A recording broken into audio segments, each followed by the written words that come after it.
Is it just me, or does the internet kind of suck now? It's too corporate, full of ads, and too many meme people in the comments telling you to unalive yourself. And yeah, I have to say unalive yourself, otherwise YouTube might not promote this video. And that's kind of the problem, isn't it? You know, sometimes I like to think back to the internet of the early 2000s, where everything was just so much better. But was it actually better, or is this just nostalgia?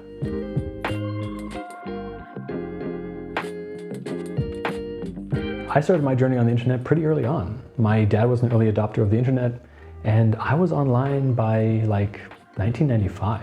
I was 5 years old and I could show my Finnish grandmother, who had not even seen the internet at that time, what the weather was like in Finland when they were visiting us in the US. I know it's not really impressive anymore now, with 3-year-olds being able to pull up ChatGPT and have it write them a bedtime story, but back then it was. So when we switched to broadband in the early 2000s, meaning we didn't have to pay per minute of being online, a whole new world opened up for me. Now, instead of quickly going online to check the one thing that you wanted to check and then quickly logging out again, I could actually spend time exploring the internet. And this was one of the best things about the internet back then.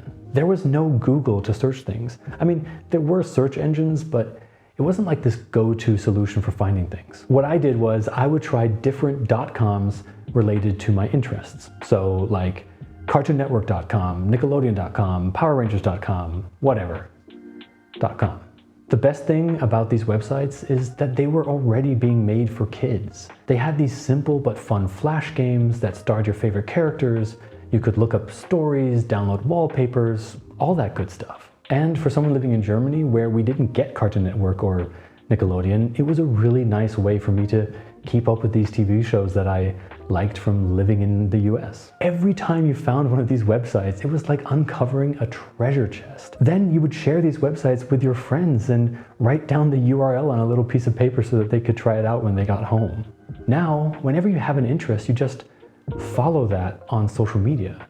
Cartoon Network is on TikTok and YouTube and Facebook and Instagram because that's where the people are. I did check out the current Cartoon Network site, and even though for some reason it forces the Danish version on me, even though I write .com in the URL and live in Finland, it does look like they still have games on the sites for kids to play.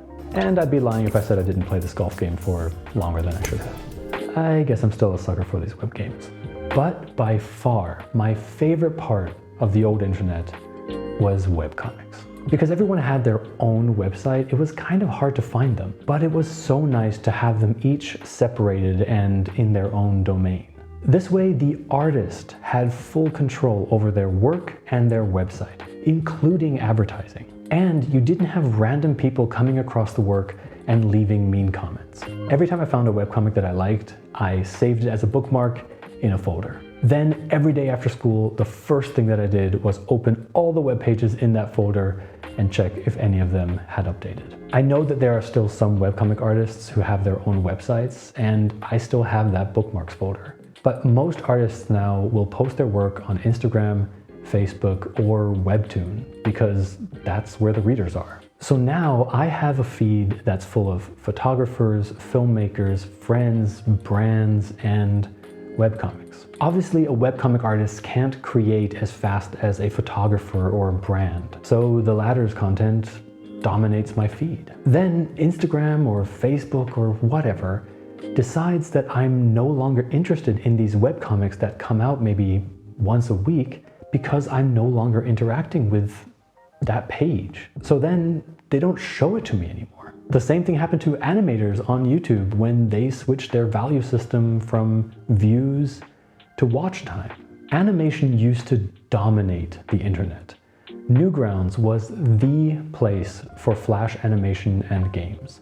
It was never super popular, but definitely influential. A lot of the bigger animators moved to YouTube once it started to grow. They found a bigger audience and they did really well. That was until the aforementioned change.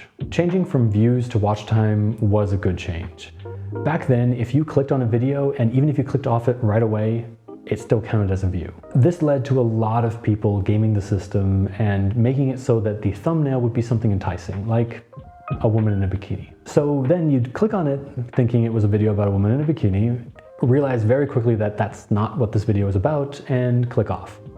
But it still counted as a view. And YouTube promoted it because it thought it was popular. So then YouTube changed the system, and now longer videos were better. This meant that an animator who spent a month drawing frame after frame just to get 2 or 3 minutes of amazing animation could never be as successful as someone who could make a 10-minute video every day. And that's how Let's Play started dominating YouTube. The website dictated what we create. Back in the 2000s, we decided what we created and how to present it. If we wanted our webcomic to read like a comic book, we could have full comic pages on our website. If we wanted it to look like a newspaper strip, we could do that too. Even if we wanted to make our webcomic a GIF so that the last panel was animated, we could do that as well. But now our internet is condensed to these few websites, and we have to follow their rules. Photographers are shooting more in portrait than landscape and in a 4:3 crop because that's what Instagram prefers. Reels, Shorts, and TikTok have made filmmakers shoot in 9:16 instead of 16:9. I don't have anything against constraints. Honestly, sometimes constraints make you more creative. But the reality is it can be a little frustrating when you want to be a photographer, but the one website for photography just wants to promote videos so that it can grow. Okay, I've been trashing the internet for quite a while now, so I want to change gears a little bit. I love that I can work on the internet. I love that I can learn anything that I want online. I love that I don't have to go to the bank to cash a check. I love that I can video chat and game with my friends across the world. And I love that YouTube is a place where I can post these videos and actually reach people. I've had some lovely comments from some lovely people on these videos that I would have never gotten if I had just posted these videos on my own website. So the internet isn't all bad. A lot of people like to compare the internet from the early 2000s as the Wild West. And I definitely agree with that. But the thing that happened to the internet that made it worse was that it became trustworthy. When people started to trust the internet and started paying over it, the corporations came. To expand on the Wild West metaphor, when the corporations came in, they built big cities with strong walls and safe roads connecting them. And the parts left untouched became very, very wild. So today we stay within the limits of these cities.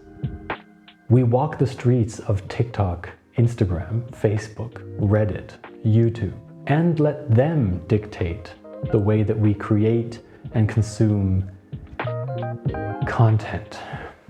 When I went back to Newgrounds, it looked very similar to what I remember from the 2000s. It still has the same owner, no corporation behind it, and it's not trying to be something else so that it can compete. It's not pushing for videos so that it can be the next TikTok. And it's not stealing stories so that it can be the next Snapchat. Newgrounds stayed true to itself for all these years. It continues to feature movies, games, art, and audio all on the front page together. It really feels like the last bastion of the internet before it became corporate. And before you go check out Newgrounds, there's some weird stuff there. Definitely not for everyone. Just like the website seems to be stuck in the early 2000s, so is a lot of the humor. But what do you think? Has the internet changed too much? Do you also long for a simpler time before the internet controlled everything? Let me know in the comments below. See you next week. Peace. God, the sun just like disappeared. I've been filming for like 40 minutes and like it's gone from daylight to dark. Oh, this is gonna be a bitch to color correct.